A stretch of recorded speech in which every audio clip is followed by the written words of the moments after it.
People think that taxes are boring, and I'm telling you, taxes are really fun, and we are going to make it fun, especially on disco night, right?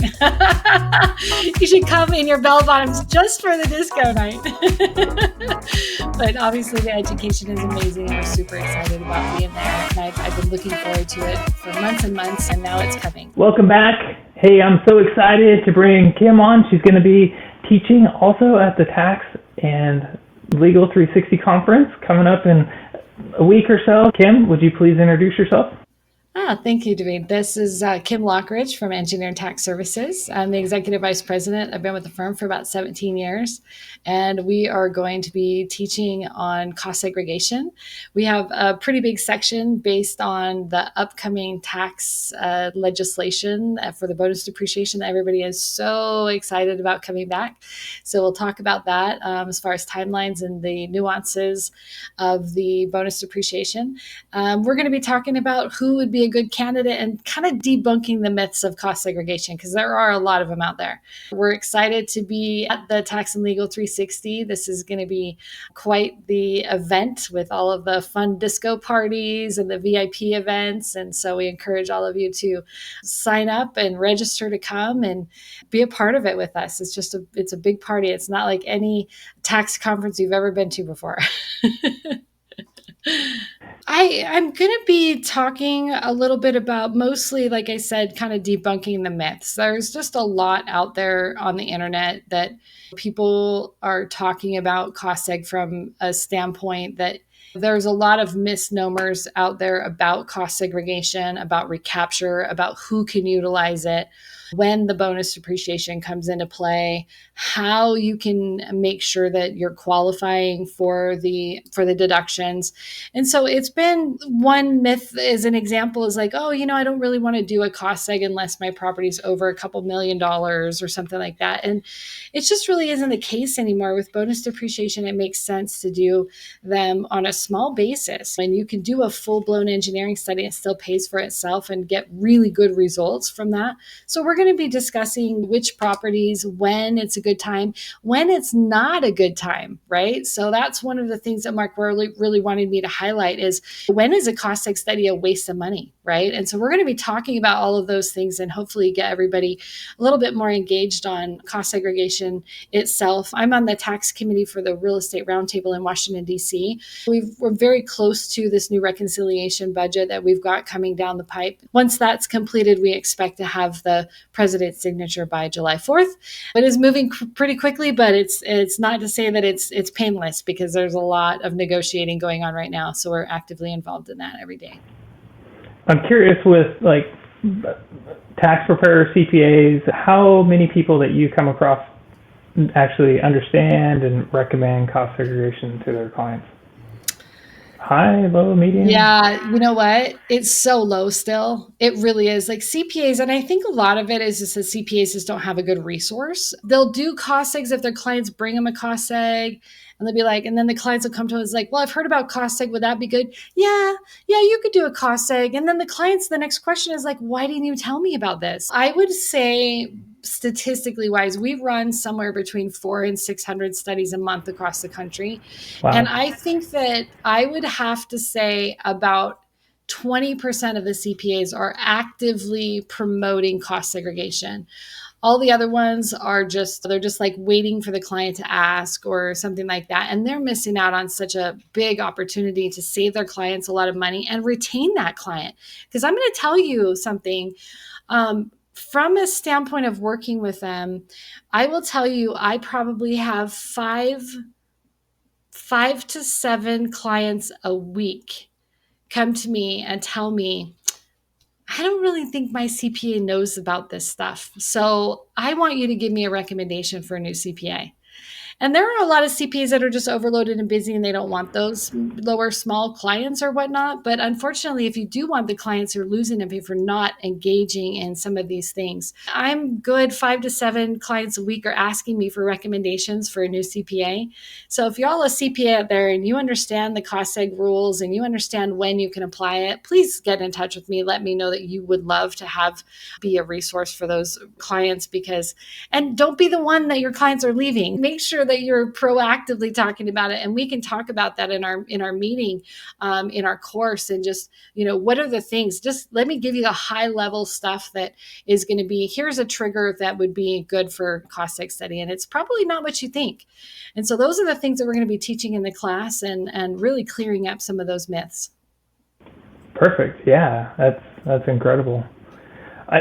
I think that the 6 most expensive words that people speak are, "My accountant takes care of it," and it's like, no, my accountant is ripping me off. And I know Mark Kohler is on the mission crusade of like putting money back in people's pockets, legally, ethically, morally, above board, education, education, education, and cost segregation. It seems like a staple. It seems like it's something that all accountants should be very well versed in, because it's such a great idea of like, let's accelerate that depreciation. Let's put money back in your pocket now to reinvest and do other things. And yeah, you got to recapture it, but it's an interest-free loan. It just makes a lot of sense. So I'm so glad you're doing what you're doing. Said that, David, I love that you just said that. It is an interest-free loan. Expand on that, because I tell people that, and I've never heard anyone else articulate it the way that I do. So can you explain that from a CPA standpoint? Now I'm asking the questions, but I thought it would be fun, right? Right. Yeah, that's what we're here for. It's banter. So I love it because, yeah, you got to pay it back, but good golly, if you can use that money somewhere else to reinvest and build assets and build equity other places and build the lifestyle that you want, instead of just overpaying your taxes, and they're going to give it to you anyways, right? Depreciation is allowed or allowable, and it just kills me because so many people do not take depreciation at all on their building or property, but when they go to sell them, they have to recapture it as if they did. And so then they get hit twice, and it's like, oh, you got hosed big time. But if you're able to do it right and have a plan and strategy, and there's 1031s, there's deferred sales trust, there's all these other things that we can be doing when you do exit, especially if somebody gets tired of the toilets, the tenants, and the trash, and the taxes, right? If we're doing another 1031 or whatever, some people might be in their 60s or 70s, they're like, I'm tired of playing the game, let's get out. And they've done a bunch of 1031s, and they've did a bunch of cost segs. Okay, now what? Anyway, so it's a part of the toolbox, and I think everybody needs to have it. But interest-free loan, heck yeah, whenever we can get interest-free, use that money, man. Let's use it. 100%. I mean, let's just say, for instance, you buy a property and you have to do some improvements, and now you have to go get a loan to do those improvements. Do a cost seg study, save on the tax that you would be writing a check to the IRS. Exactly what you just said. You just got a loan at 0% interest, and yeah, you might have to pay it back. There might even be an arbitrage in there in your favor, because it's prorated in some cases. And so you might have, you get the deduction at ordinary rates, and in some part of it, you're paying it back at capital gains rates. So they paid you a portion of it to take this loan for the 2, 3, 4, 5 years that you had it. And if you don't do that, it's like saying, no, I'm not going to go get a loan to improve my property and increase my cash flow, because I might have to pay that loan back one day. Like, that doesn't even make cognitive sense if you're an investor, right? You really want to be engaging in activities that are going to increase your cash flow and go on from there. So this is a perfect tool just for that. And I just love the fact that you said that, because I tell people it's like getting a loan from the IRS at 0% interest. We all need money and capital to be operating, and why not just borrow that from the IRS and then pay it back when you sell the property? It's brilliant. So yeah, these are just a few tips and tricks that we're going to be talking about at this conference, and I'm so excited about it. Education is fun and empowering, especially if we use it the right way. Yeah. So as we wrap things up, final thoughts, questions, ideas, thoughts? Yeah, if your CPA says, "Oh, you can't use cost seg," I would question them. That's all that I have to say, because there are so many other ways to use cost segregation other than just having to worry about recapture or just passive losses. There's a place for it. So let's talk about those things, and instead of saying no, let's say, how could this work, right? And let's really get into that mode of asking questions and pushing back, because a lot of people just blindly trust their service providers, their doctors, their lawyers, everybody. And it's like, nobody knows everything, right? And so if you are getting pushback from your CPA, talk about it with some other people and see if you can get a second opinion, just like you would if you were going to the doctor and you were diagnosed with a disease or something. Really take your health and your financial health in your own hands. And by going to the Tax and Legal 360 conference, I think that is the number one way that you can do that, by taking control and really educating yourself about the ins and outs of taxes. Don't just put your head in the sand and go, oh, my CPA is going to take care of this for me. And if it was good for me, my CPA would have told me. Be one of the CPAs that's being proactive, that everybody's coming to because you were the one who was a problem solver. So that's what we're going to teach at the Tax and Legal 360. We're so excited about it.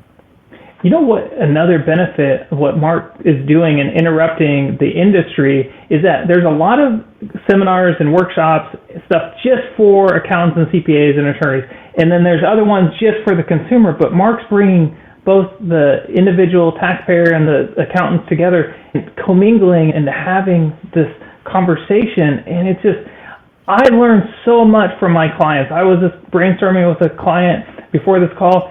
I learned so much when I actively listen, and so it's so great when other people bring perspectives. And what about this? And yeah, they're getting free advice. Great, they should. I mean, they're paying for the conference; it's not free, but they're picking the brains, but it's making the practitioners. It's making me better when I get to like actually listen to you and then put it in practice and like brainstorm instead of waiting a week or two before I have another conversation. It just wow, it's like iron sharpen iron type of thing. It's incredible. Yes. People think that taxes are boring, and I'm telling you, taxes are really fun, and we are going to make it fun, especially on disco night, right? You should come in your bell bottoms just for the disco night.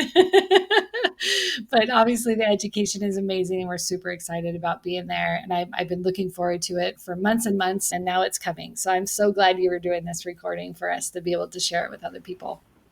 Brilliant. Thank you. Thank you for being on the show. Yeah.